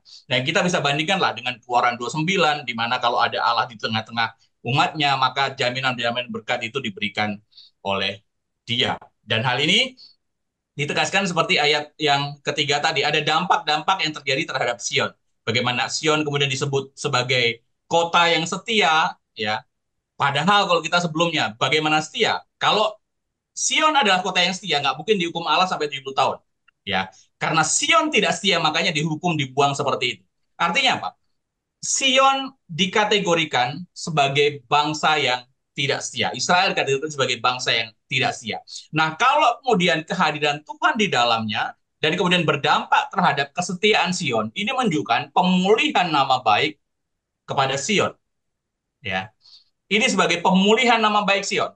Ya, dan di dalamnya ada pemulihan baik secara moral maupun spiritual. Ya, umat Israel itu kemudian dikembalikan. Ya, mereka menjadi bangsa yang setia. Bukan hanya setia, tapi juga menjadi role model, menjadi template, menjadi teladan bagi banyak-banyak orang. Ya, bagi bangsa-bangsa yang lain, sehingga memandang bahwa bangsa Yerusalem adalah bangsa yang setia. Nah, bangsa Israel adalah bangsa setia. Yerusalem akan disebut-sebut sebagai kota yang setia. Pemutarbalikan, ya, kondisinya. Nah, lalu kemudian gunung Tuhan semesta alam sebagai gunung kudus. Sebelumnya, ya, tentu kita tahu bagaimana Israel berkhianat. Tetapi sekarang kehidupan spiritual itu dikembalikan lagi dengan kehadiran Tuhan di sana. Ya, pemulihan spiritual itu ya dipulihkan kembali. Spiritualitasnya dipulihkan lagi dengan kehadiran Tuhan di sana. Dan ini kemudian tentu saja berdampak terhadap membawa kekudusan Allah itu masuk ke sana, dan kemudian umat ya mau tidak mau harus kudus karena berhadapan dengan Allah yang kudus tadi itu. Ya, lagi-lagi ini bentuk sebuah relasi yang bukan hanya relasi intim, tapi relasi dalam kekudusan. Ya, di dalam konteks itu. Lalu kemudian yang berikutnya adalah Tuhan memberikan kedamaian dan kesejahteraan kepada Sion. Lihat betapa luar biasanya cara Tuhan menunjukkan bahwa pemulihan itu akan terjadi loh. Bukan hanya menegaskan dengan firman Tuhan, bukan hanya menunjukkan dengan usaha yang upaya yang serius, bukan hanya menunjukkan tadi itu dengan dirinya akan kembali kepada Sion, tapi Tuhan juga menunjukkan bahwa Tuhan akan secara detail itu memberikan kedamaian dan kesejahteraan kepada Sion. Ya, beginilah firman Tuhan semesta alam. Akan ada laki-laki, akan ada lagi, artinya sebelumnya ya mungkin sudah tidak ada lagi karena 70 tahun kemudian dibuang dan seterusnya. Kakek-kakek dan nenek-nenek duduk di jalan-jalan Yerusalem, masing-masing memegang tongkat karena lanjut usianya, dan jalan kota itu akan penuh dengan anak laki-laki dan anak perempuan yang bermain-main di situ. Nah, bagi saya ini bukan sekedar sebuah, kalau istilah dalam zaman COVID, new normal, ya, bukan kehidupan yang kenormalan yang baru, bukan sekedar seperti itu. Tetapi ini bentuk lagi-lagi jaminan damai dan kesejahteraan yang digambarkan melalui cerita tadi. Tadi sudah banyak disinggung. Bagaimana gambaran kakek dan nenek yang duduk di jalan dan di Yerusalem dan masing-masing mau megang tongkat. Ya, pemandangan yang seperti ini ya sebelumnya tentu saja sulit ya ditemui ya. Karena apa? Mungkin saja yang pertama sebelum tua sudah banyak orang yang mati karena peperangan, karena dikalahkan, karena ketidakmampuan hidup di perantauan, di dalam pembuangan menjadi budak dan seterusnya. Ya, ya. Nah, dengan digambarkan nanti akan ada kakek nenek jalan-jalan di jalanan membawa tongkat dan seterusnya, itu merupakan kalau boleh saya bilang tanda berkat. Berkat tanda kesehatan. Berkat apa? Berkat ya kesehatan dan panjang umur dan seterusnya. Ya. Berkat sehat, buktinya bisa sampai kemudian kakek dan nenek. Kalau tidak diberikan kesehatan, maka tidak mungkin sampai kakek dan nenek. Kesehatan fisik yang kemudian prima sampai tua, bahkan masih bisa berjalan walaupun dibantu oleh tongkat. Ya. Belum lagi bicara tentang umur yang panjang. Di dalam Alkitab ada begitu banyak tentang perkataan tentang umur panjang itu sebagai bagian dari berkat yang Tuhan berikan. Ya, di Amsal 3 ayat 12 ayat 1 sampai 2, lalu kemudian Mazmur 91 dan seterusnya. Jadi berkat umur panjang ada di sana. Tetapi juga ada berkat, menurut saya berkat kebahagiaan. Oke lah, mungkin agak memaksakan. Tetapi kalau kita bandingkan dengan konteks di dalam Amsal 17 ayat 22 bahwa hati yang gembira adalah obat, ya, maka dengan ketiadaan sakit kakek dan nenek tadi, dengan hidupnya sampai tua, maka ada kebahagiaan lah di sana. Buktinya masih bisa jalan-jalan di jalan. Kalau tidak, dia sudah pasti terbaring di tempat tidur karena stroke dan seterusnya dalam konteks sekarang. Artinya lagi-lagi ada apa? Ada berkat kebahagiaan di sana, ya. Dan digambarkan lagi bicara tentang gambaran kehidupan yang tenang, dan damai di sana, sehingga orang tua pun bisa menikmati jalanan-jalanan di kotanya, livable lah, saya kira. Ya. Nah, belum lagi bicara tentang anak laki-laki dan anak perempuan yang yang yang bermain-main di jalan. Ini sebenarnya juga mirip ya dengan penjelasan yang di atasnya. Ya, tadi Pak Heri sudah menjelaskan bagaimana gambaran di kampungnya dan seterusnya. Nah, kira-kira seperti itu juga ya. Lagi-lagi ini adalah merupakan penjelasan tentang tanda berkat Allah kepada Yerusalem yang akan diberikan nanti. Ya, jaminan kehidupan yang tenang, yang aman, yang nyaman, dan seterusnya. Orang tidak khawatir meninggalkan anaknya bermain di luar sana. Orang tidak khawatir anaknya akan kemudian diambil oleh musuh untuk dijadikan budak. Orang tidak khawatir musuh akan datang menghalau mereka dan seterusnya. Ya, ini gambaran sebuah kehidupan yang aman, nyaman, dan saya pikir kualitas hidup yang baik di dalam kota yang ada anak-anak bisa bermain leluasa, ya, ada anak-anak yang bisa bermain dengan orang tuanya, dengan akrab dan seterusnya, ya. Lalu kemudian orang tua bisa jalan-jalan sama-sama dan seterusnya, ya. Nah, selanjutnya kalau kita lihat, ya, lalu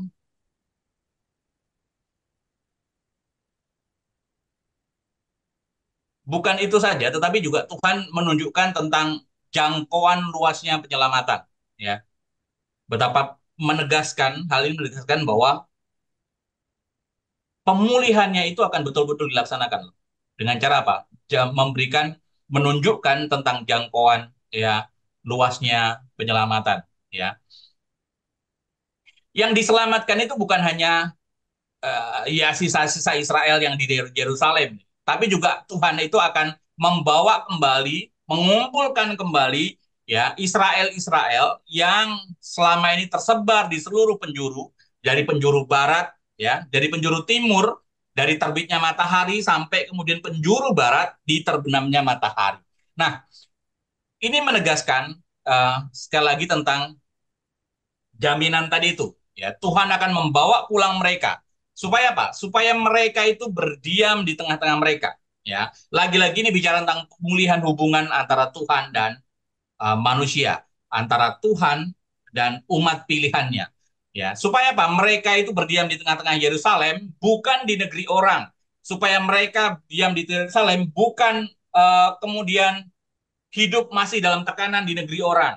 Tetapi mereka dikembalikan ke Yerusalem sebagai orang yang merdeka untuk leluasa memiliki kehidupan rohani, ya, hubungan rohani yang baik dengan Tuhan dan menyembah Tuhan dengan leluasa. Ya, saya pikir ini luar biasa juga. Ya, dengan demikian apa yang dicita-citakan pemulihan hubungan itu tentu bisa diwujudkan. Ya, aku akan menjadi Allah mereka, ya, dan Israel akan menjadi umatnya dan seterusnya. Ya. Kita tahu sebelumnya Israel tidak setia kepada Allahnya, sebelumnya Allah menghukum mereka, membuang mereka, ya, seolah-olah tidak ditolong Allahnya. Dan kekalahan Israel juga sepertinya menunjukkan kekalahan Allah Israel. Tetapi dengan ya dibawanya kembali Israel ke tempatnya dan Allah berdiam di sana, ini menunjukkan pemulihan Israel, ya, pemulihan Israel oleh Tuhan Allah. Nah, Tuhan juga menggambarkan detil-detil yang lain. Ya, di dalam konteks ini Tuhan menunjukkan perbandingan sebelumnya dan sesudahnya nanti dipulihkan seperti apa. Tuhan menunjukkan perbandingan misalnya di awal ya nanti ya sebelumnya Tuhan ya kalian atau Israel ada pada kondisi yang tidak terberkati. Sekarang menjadi terberkati. Sebelumnya sebelum dipulihkan oleh Tuhan Israel ada pada kondisi tidak ada rezekinya, ya, baik manusia maupun binatang, ya, tidak ada proteksinya, tidak ada jaminan keamanannya, ya, baik orang keluar maupun masuk digambarkan di Alkitab di sana. Tetapi setelah dipulihkan, ya, Allah tidak lagi bersikap seperti dulu, ya, dijelaskan tadi juga dijelaskan oleh Bapak Ibu tadi Allah itu kemudian akan menabur, ya, damai sejahtera kepada mereka, memberikan berkat damai sejahtera kepada mereka. Tuhan melakukannya dengan berbagai cara. Pertama, Tuhan memberikan rezekinya melalui memberikan pertumbuhan, ya, kepada pohon anggur, kepada pohon-pohon, sehingga pohon itu menghasilkan buah. Tetapi juga memberikan, ya, makanan yang cukup pada tumbuhan tadi dengan cara apa? Ya, media tanamnya diperbaiki. Ya, tanah akan memberikan hasilnya. Lalu kemudian Tuhan juga memberikan air yang cukup dengan gambaran langit akan memberikan air dan embunnya. Sebelumnya tidak ada rezeki, sebelumnya tidak ada berkat. Sekarang berkat dimunculkan di sana. Ya, lalu kemudian di ayat 13 ditunjukkan lagi dengan, ya, dengan kondisi yang sebelumnya tadi juga banyak dijelaskan tentang kondisi terkutuk dan sekarang jadi berkat. Ini lagi pemutar balikan kondisi 180 derajat, ya. Dulu menjadi kutuk di antara bangsa-bangsa. Jadi gambaran, ya, bangsa yang tidak diselamatkan oleh Allahnya, ya. Sebenarnya kita tahu lah, kalau kemudian bangsa zaman dahulu berperang, bangsa dan bangsa itu bukan sekedar bangsa dan bangsa yang berperang, tetapi Allah dan Allahnya yang berperang. Ketika bangsa itu kalah, maka menunjukkan Allahnya itu juga kalah. Allahnya membuktikan bahwa Allahnya tidak bisa membela. Nah, ketika Israel kalah, ya, maka orang akan mengolok-olok dia, ya, sebagai orang yang terkutuk karena tidak dilindungi oleh Allahnya, sebagai orang yang terkutuk, ya, karena bangsa yang tidak dipedulikan oleh Allahnya, sebagai yang terkutuk karena sudah kalah dan Allahnya pun kalah oleh bangsa lain. Tetapi sekarang dilakukan kebalikannya. Tuhan menyelamatkan mereka. Tuhan akan menjadikan Israel itu bukan lagi sebagai kutuk, tapi menjadikan sebagai berkat, menjadikan bahkan sebagai alat berkat. Bahkan dicontohkan bagaimana ini menjadi contoh bangsa yang diberkati Tuhan, menjadi contoh bagaimana bangsa yang Allahnya itu memperhatikan dan membela mereka, ya, menjadi teladan bangsa yang diperhatikan, diindahkan oleh Allahnya, ya. Di ayat 13 kita lihat, ya. Sekarang aku akan menyelamatkan kamu sehingga kamu menjadi berkat, ya. Dan terkait berkat dan teladan bagi bangsa lain itu akan dijelaskan di ayat-ayat yang bagian akhir selanjutnya. Lalu kemudian kalau kita lihat bicara tentang kondisi sebelumnya, sebelum dipulihkan, Tuhan menimpakan malapetaka kepada mereka dan Tuhan tidak menyesal untuk menimpakan hal itu. Lalu kemudian Tuhan sekarang, ya, ketika akan dipulihkan, Tuhan akan berbuat baik kepada mereka. Dahulu Tuhan akan mendatangkan malapetaka, hukuman kepada mereka karena kesalahan nenek moyang, dan kesalahan itu akan ditumpahkan kepada mereka, ya. Dan Tuhan tadi sudah seperti singgung, Tuhan tidak menyesal. Artinya, ya, kalau Tuhan sudah menentukan A gitu. Kalau kamu salah, ya salah. Kalau kamu memang berdosa, ya harus dihukum dan seterusnya. Dan Tuhan tidak menyesal tentang hal itu. Artinya, ketika Tuhan menyatakan seseorang salah, itu bukan sekedar, ya, bukan dramanya Allah. Oh, nanti kan akan diselamatkan. Bukan sekedar itu.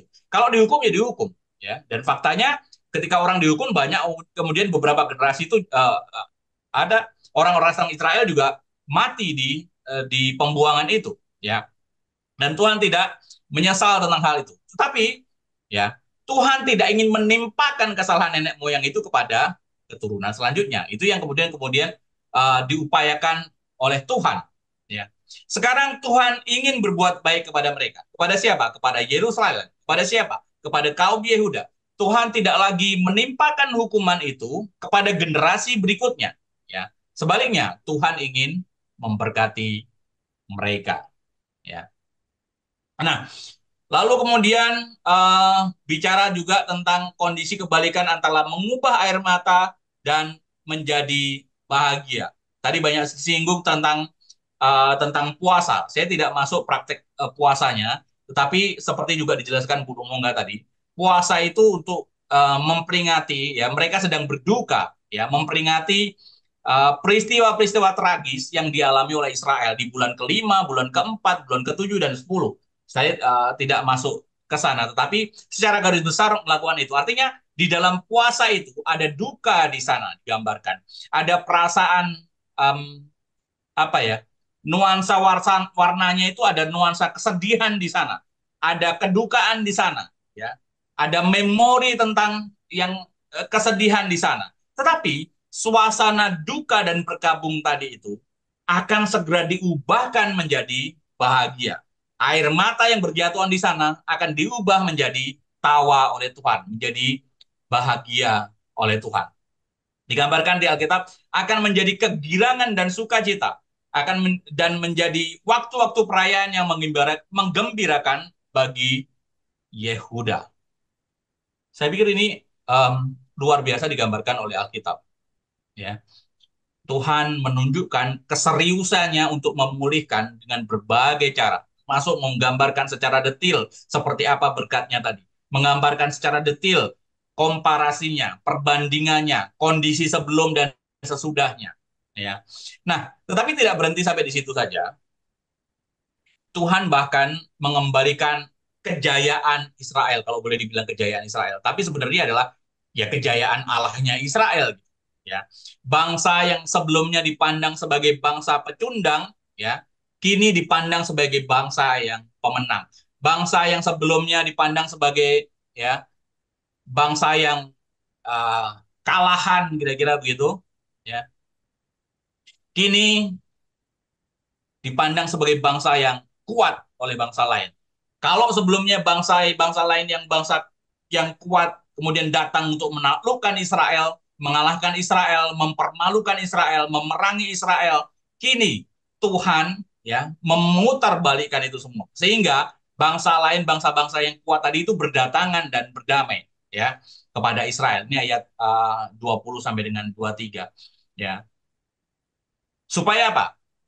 Ya mereka kemudian melakukan semacam, ya kalau boleh bilang diplomasi lah, supaya Israel itu tidak memerangi mereka, supaya Israel tidak menjajah mereka, supaya Israel tidak mengalahkan mereka dan mempermalukan mereka dan Allah mereka, supaya ya mereka minta perlindungan kepada Allahnya Israel. Bahkan di ayatnya yang ke-23, mereka ada yang kemudian meminta bergabung dengan Israel.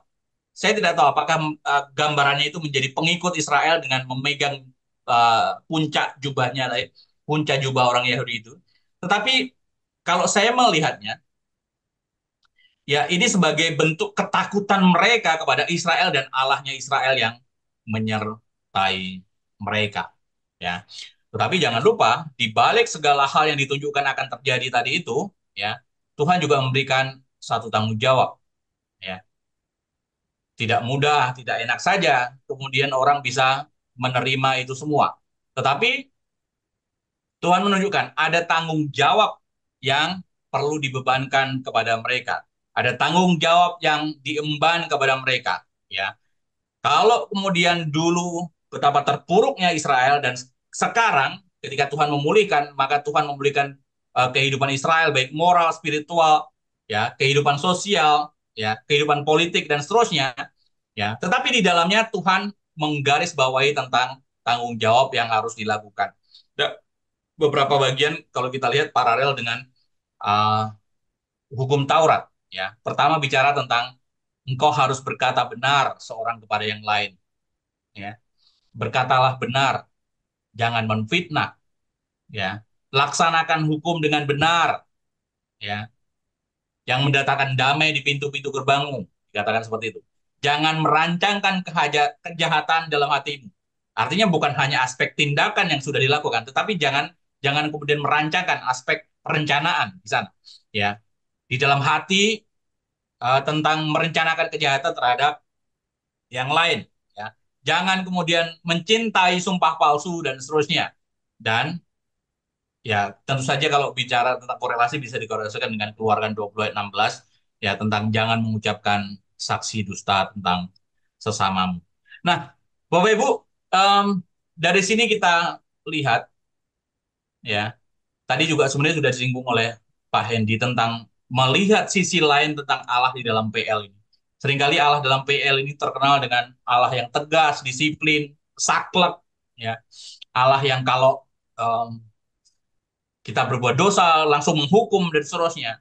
Tetapi di sisi yang berbeda hari ini kita ditunjukkan tentang Allah yang penuh kasih luar biasa, ya, yang untuk kemudian memulihkan hidup umatnya, umat pilihannya, dia mengupayakan berbagai cara, bahkan untuk membuat mereka menjadi percaya tentang tindakan pemulihannya itu. Ada usaha-usaha yang luar biasa yang ditunjukkan. Ada strategi-strategi Allah, ada tindakan-tindakan Allah yang ditujukan. Ya, ada upaya-upaya untuk meyakinkan. Ya. Bahkan sampai ke detil-detil berkatnya seperti apa. Bahkan sampai melakukan tindakan mengkomparasikannya seperti apa. Nah, Bapak Ibu,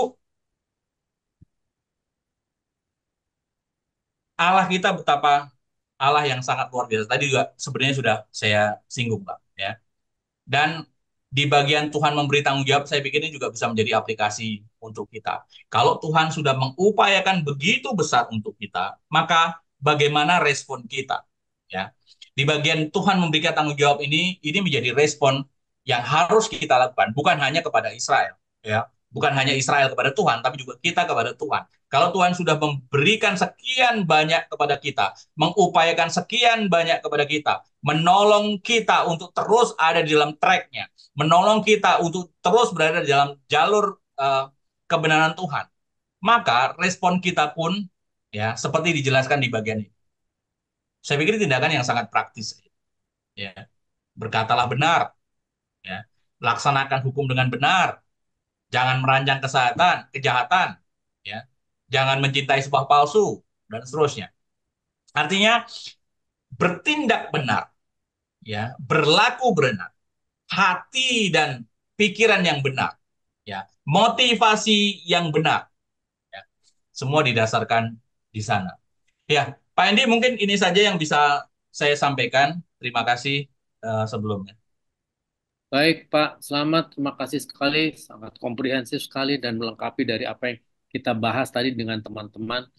Jadi tentunya teman-teman bisa bisa mengambil kesimpulan ya, artinya dari semua ini yang disampaikan, yang disampaikan juga dari teman-teman lain juga sangat valid. Jadi betapa kayanya Zakaria ini memberikan pemahaman kepada kita. Di situ kita bisa catat bahwa konsistensi Tuhan terhadap bangsa Israel dan juga hukum Taurat itu ditegakkan dari zaman ke zaman.